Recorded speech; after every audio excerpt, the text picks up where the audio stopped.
on videos, a free to hear back. Another how to play. Today we're looking at how to play Targi, the expansion. And I will tell you, it basically plays just like Targi, which you can look at up alongside this one. In fact, I absolutely recommend you check out the original Targi before you look at this expansion. So if you haven't done that, go check it out, then come back and check out this one. This one improves and expands the original game, adding a bunch of new things. What does it add? Well, I'm going to show you right now. Hopefully you've already looked at the original video. It comes in this nice new box with a nice new figure. This is the original one, by the way. It's the same size, which I don't understand why. Why does it have to be that big? Considering this is all it's adding. And this is basically this plus, the tokens and the, all the other tokens. This is all it takes up, the original game that I'm not using anymore. It all fits in one box very nicely. So why they needed to have a box that is the same freaking size, I don't know. They could have made it, well, actually, they could have, and since it's Cosmos, they could have and should have made it the size of this box. This would have been big enough to hold all these components without it, being so massive. I'm just saying, it could have been, should have been smaller. So what do you get with this expansion? First of all, you get all new tribe cards. They're completely redone. So all the original tribe cards, they're here. You don't need them anymore. You get that. Now what's different? Tribe cards.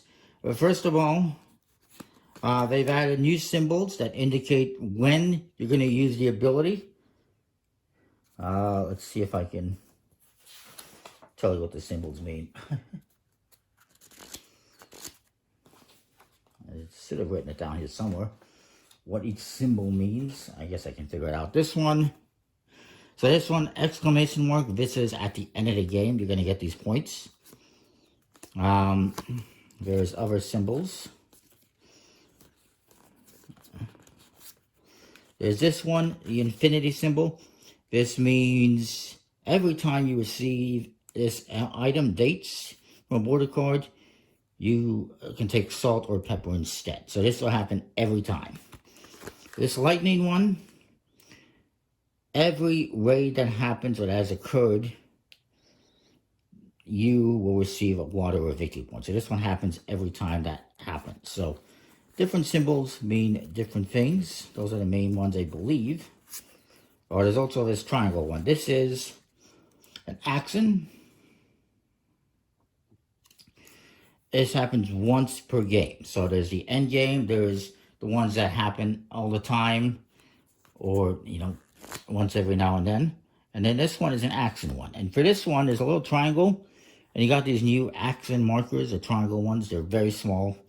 Try not to lose them. And what you're going to do is when you get this card, you're going to put this on there. And then when you perform the action, you get rid of that. And you've done the action. These are good improvements. Because in the original game, you had all these cards. And you had to keep looking at them to see, okay, am I doing this now? Am I doing this later? Do I get to do this all the time? Because there's some that you're going to do it immediately when you get the card. Some you're going to do all the time, and some are just at the end of the game. So this is good. I like that. One other change they made, and some of these cards have this. So this is a 1 gold cost to get this card, and it's worth 2 victory points. However, if I also wanted to pay the dates, pepper, and salt alongside the dollar, I get an additional 2 victory points. Now, how are you going to keep track of that for the end of the game? I'm not sure. I guess you would just take those victory points immediately, I guess is what it is. And then these 2 you would score at the end of the game. Or, I don't recall exactly. We'll look at that when you get to the game. But those are the changes. So you get additional victory points. There is some additional, perhaps some additional symbology like this, the water. So this one now would cost $1, a salt and a pepper, or 2 waters, a salt and a pepper. We'll look at the water momentarily. You also get new border cards. There is 14, 16. No, I'm looking at the original game here. 10 new border cards, which includes this new watering hole, a little change to the tribal expansion, some little changes to the noble, and to the raid, the traders. So some changes here and there. Also a change to this, the Fata Morgana. And the only ones that you're still using from the original game are the standard 6 good tokens. Those are the only ones you're still using. So I'll put those there. You're also getting 5 new goods cards in this expansion, which will join the existing goods cards. These goods are 2 waters or $1 or gold, 2 waters, 1 water, a water or a victory point, and just a water. What are the water? Well, you also get these water tokens, which represent the water. And as I mentioned, you also get a few new additional things. You get 1 more gold. You get 2 more each of the salt, pepper, and dates. I'll put that in the pile of the rest I get over here. You get 6 of these action markers for those action cards. You also get some more victory tokens. You get, for the victory point tokens, you get 4 more each of the 3s and the 5s. So 4 more 5s and 4 more 3s is what you get in the expansion, in addition to what you already have. You also get, brand new, is this Targi figure. C is the female Targi, and C is like the robber, except whereas the robber is going to go this way around the board, and you can't go on a space that occupies that the robber is on. The Targi is going to go the opposite direction, and you can occupy that space, and she gives you bonuses if you visit her. Not that kind of a visit. And then you get the new water tokens. They have values of 1, 3, and 5. And what they do is they give you new powers. I will go over, I'll explain things a little bit, how they work momentarily. But basically, the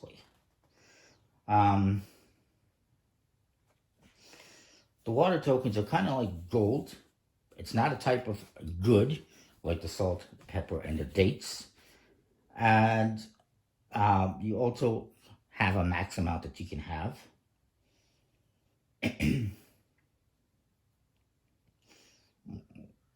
And what you can do at any time is you can trade. At any time, you can trade the water for gold or goods. And you're also going to get victory points for every 2 that you have at the end of the game. And on many of the tribe cards, you can use this for purchasing. So it's a powerful new element that you can use. I think it's good. The other new thing you have is these sand dune cards. The sand dune cards are also powerful. And you're going to have 3 of them face up on the table at any time.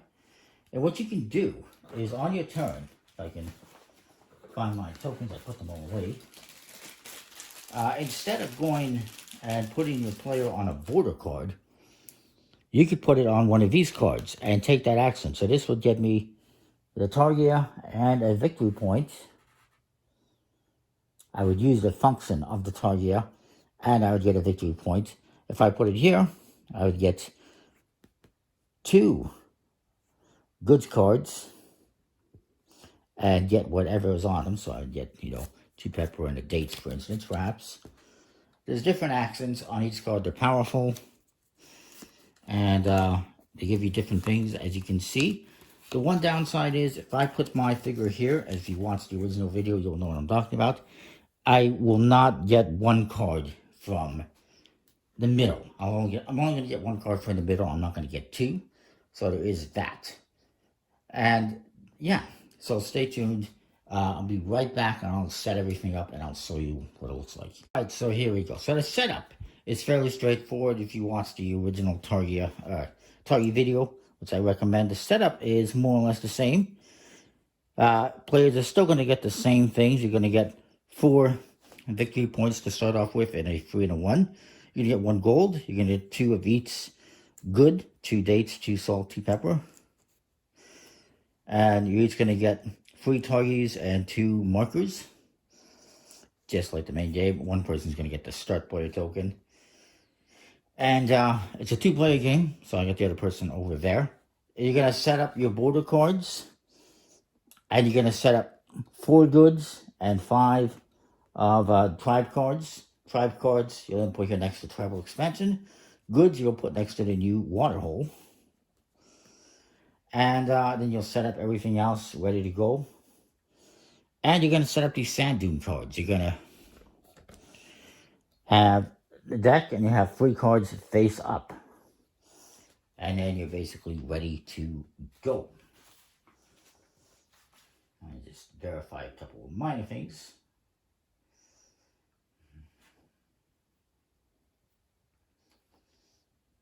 Now, they do recommend seating yourself so you can both see the cards. You don't, theoretically, you won't want to be over there because then you can't read the cards. They're upside down.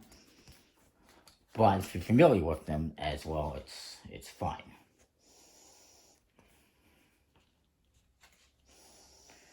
I just want to see something about the water hole very quickly. I don't think there's anything specific about that one. I should have done this beforehand. I do apologize. So you're going to set up, the other thing is you're going to set up the robber at the noble space. And you're going to put the Targi here on the 15th. And the robber is going to be going this way around the board. The Targi is going to be going this way around the board.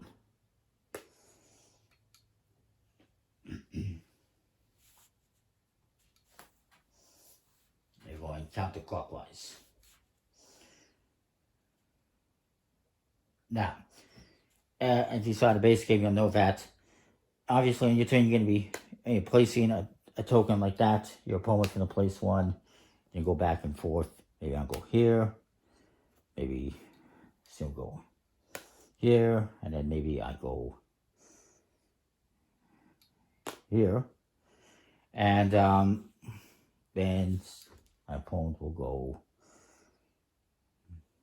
here. Now, you cannot go in a spot where somebody else already is, and you cannot go where the robber is. You can, however, go where the Targi is in this game. And you can go opposite the robber. You cannot go opposite an opponent. However, I can go opposite myself if I want. Although that will eliminate 1 card. The alternative, of course, now in this game is instead of placing this here, I could place it on one of the Doom cards. And if I could do that, I would get 2 water and a mystery good. Whatever good I want, basically.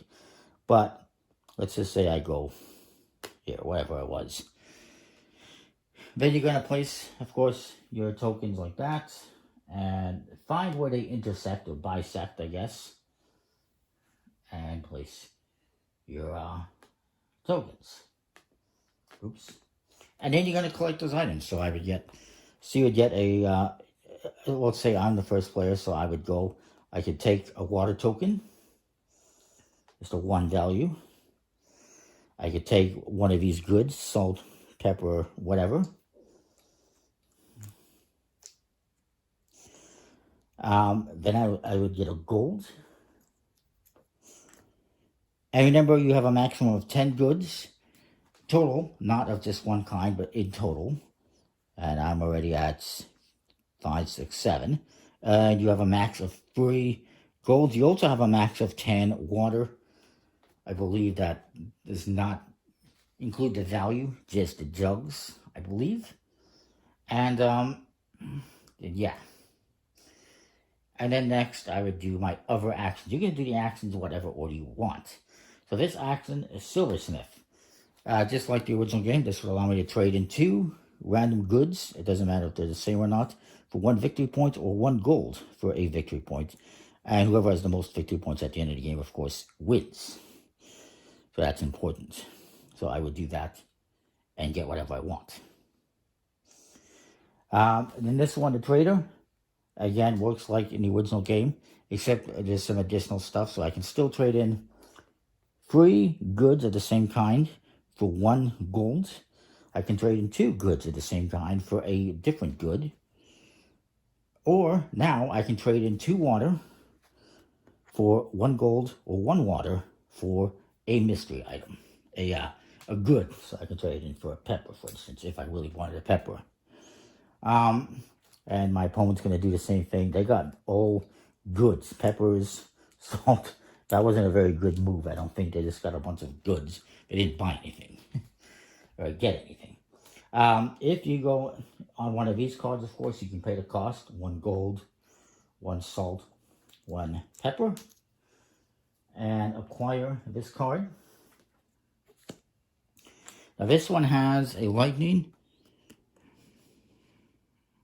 That says I get to take 1 unoccupied displayed sand dune card or the top card from the sand dune draw pile and place it next to your display, and you may use it during any round without having to place one of your Targi figures on. So basically, I would get one of these cards for free. Why not? And then we'll replace that one. You're always going to have 3. Of course, when you take a tribe, you're going to replace that with a good. And whenever you take a good, you replace that with a tribe card. And once everyone's taken their actions, then you will flip those face up.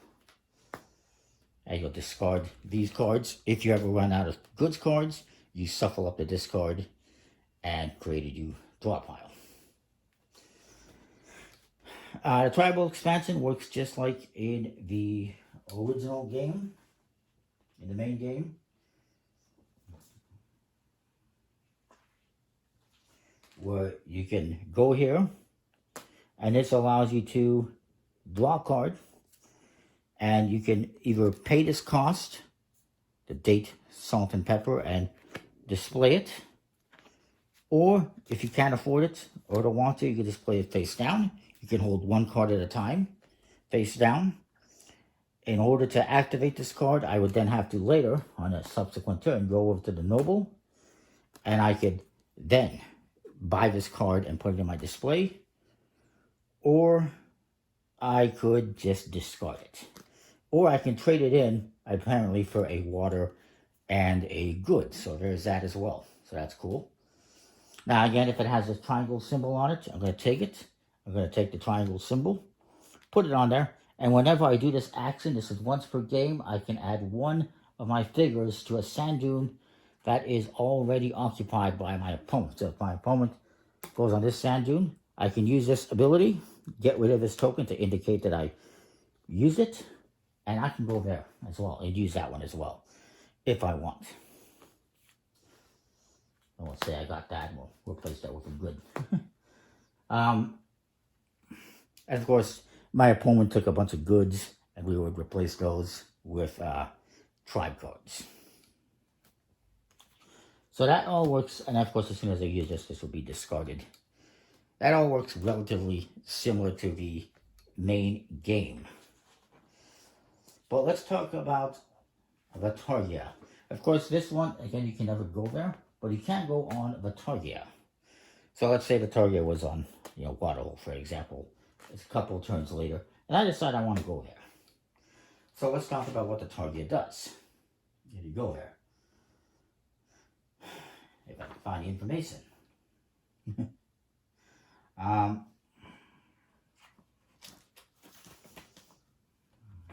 Bear with me. I will mention that the raids as well in the corners are now more expensive. They cost you more things. It indicates that on here. This one's a victory point, the 2 goods. This is a good or a victory point. This one is a coin or a tribe card. And this one is 3 goods or 2 victory points. And yeah.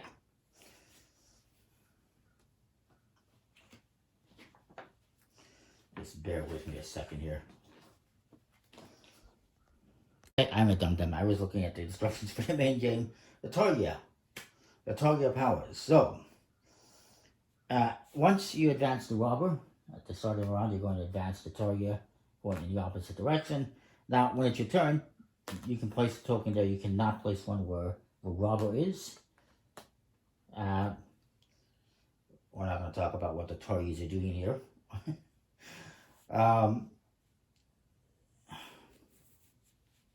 So the target does not block a space, so that's good. Now you do have a target ability you can use when performing actions if you go on this space. That ability is you can take one goods token of your choice and add it to your hand, or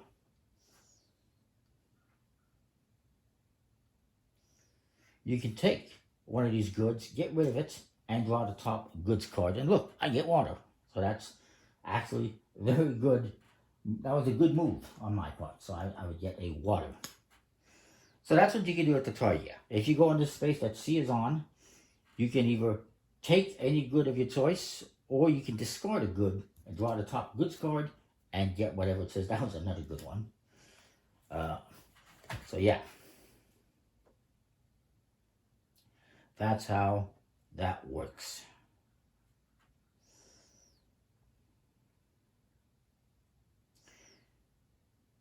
And if I take this card and I don't like it, I can get rid of it. I can return another good and draw another card. You can just keep going over and over doing this until you get the good that you want or you run out of goods.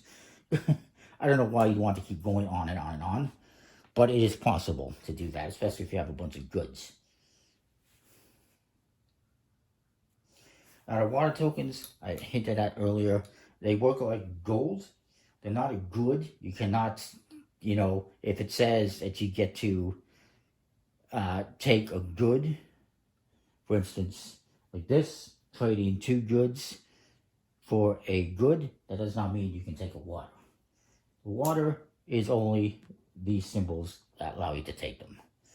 So for this, I get 2 water, for example. And of course, the water has different abilities that you can use it for. The most important thing, the water at any time during the game, you can trade free water. If I had free water, I can trade these in for 1 gold, which is helpful because gold is hard to come by and it's important for buying cards and stuff like that. So I can trade in free water for 1 gold. I can trade in 2 for any random good. So I can trade these in for a pepper, for instance, if I want. And at the end of the game, any that I have left over count as 1 victory point for every 2. So this would be, these 2 water would count as 1 victory point. And of course, on many of the tribe cards, like some of the ones I showed you before, you can use water for payment. For instance, this example, this one, I can either use $1, a date, and a pepper, or I can use 2 water, a date, and a pepper. 2 water basically equals 1 gold, as you can see. And of course, there's other places on the board where I can use them. For instance, this one, I can get rid of a card, tribe card that I have face down in my hand, and I guess I get a water and a mystery good instead of flipping his face up and using it and buying it. Going around the board here, the noble kind of works like I mentioned, and like it did before. Got your wage in the corner of the trader. I talked about. You're trading in goods either for dollars. You can trade 3 of the same for $1 for gold, or 2 of the same for another good, or water for a mystery good, or 2 water for gold. The Fata Morgana, I'll get back to that in a minute. The Silversmith now has a maximum of 2 uses. This one is unlimited. I can just keep trading stuff over and over, which is important if you have a bunch of goods and you're getting close to having too many, which I probably do. You would trade them in for waters or golds at this point so that you don't have too many, because you have a max of 10. If you have too many, if you have more than 10 on the end of your turn, you have to get rid of the extra. So you might as well use it on the trader by going there on your turn. The Silversmith, if you go here, you have a maximum of 2 you can use. Before it used to be 1. And I can trade in 2 different items. They don't have to be the same item. for 1 victory point or 1 gold for 2 victory points, as it says. Tribal expansion, of course, lets me draw this card, as I mentioned, and either buy it or put it down.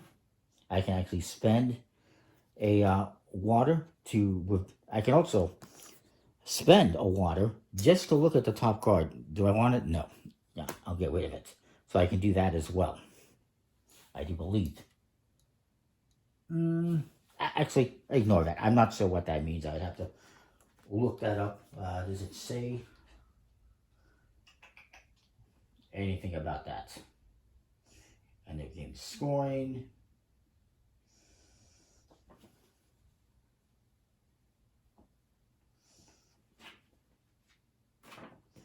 New tribe cards.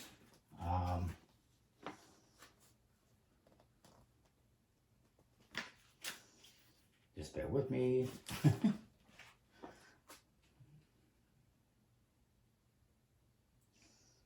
doesn't specifically explain what all the symbology really means. Okay, you draw a card, and I can either buy it. So I can draw a card, I can buy it, or I can put it in my hand, 1 limit in my hand, or I can discard it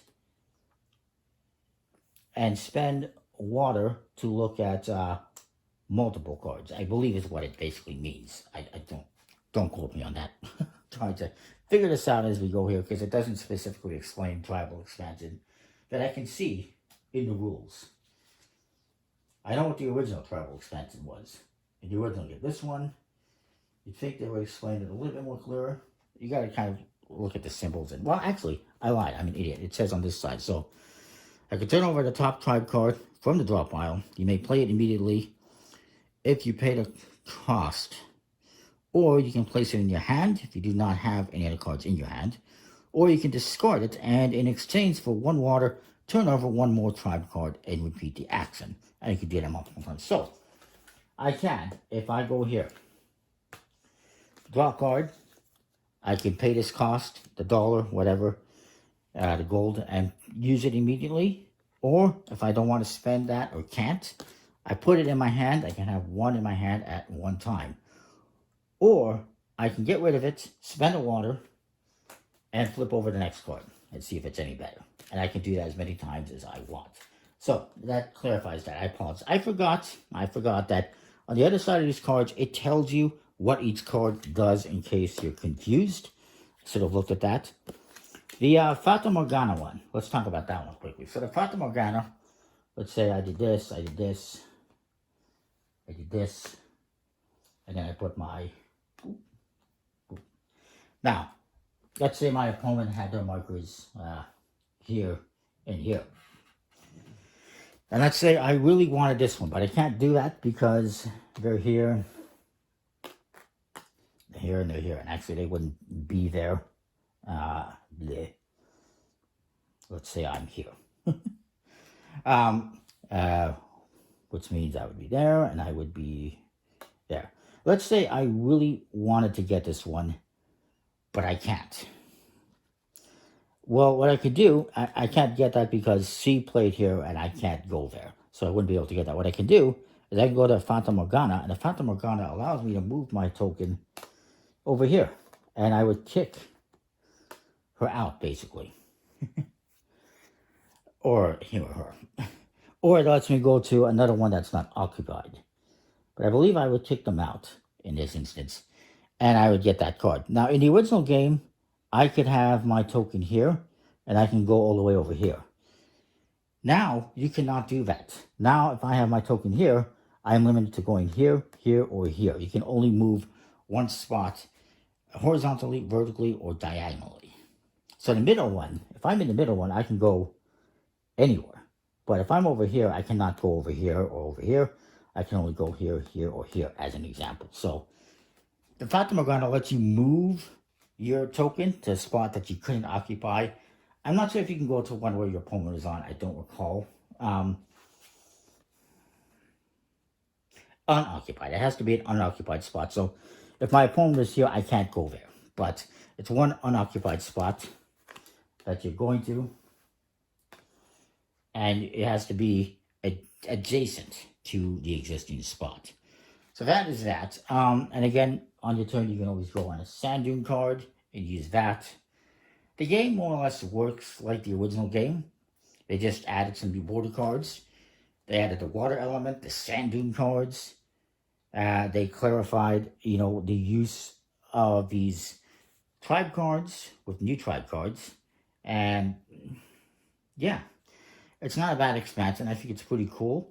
There's nothing wrong with the main game if you just have the main game and you're not sure about the expansion. You don't have to run out and buy it. However, if you've played the main game a bunch of times and you're looking for something a little bit different, or you just want to have a different, experience, by all means, I would say get the expansion. And that is that. It's a good expansion. It definitely expands and improves the game. And I like it. Hopefully all that made sense. I apologize if it doesn't. Comment, like, subscribe, let me know what you think. We'll see you next time. Thanks for watching.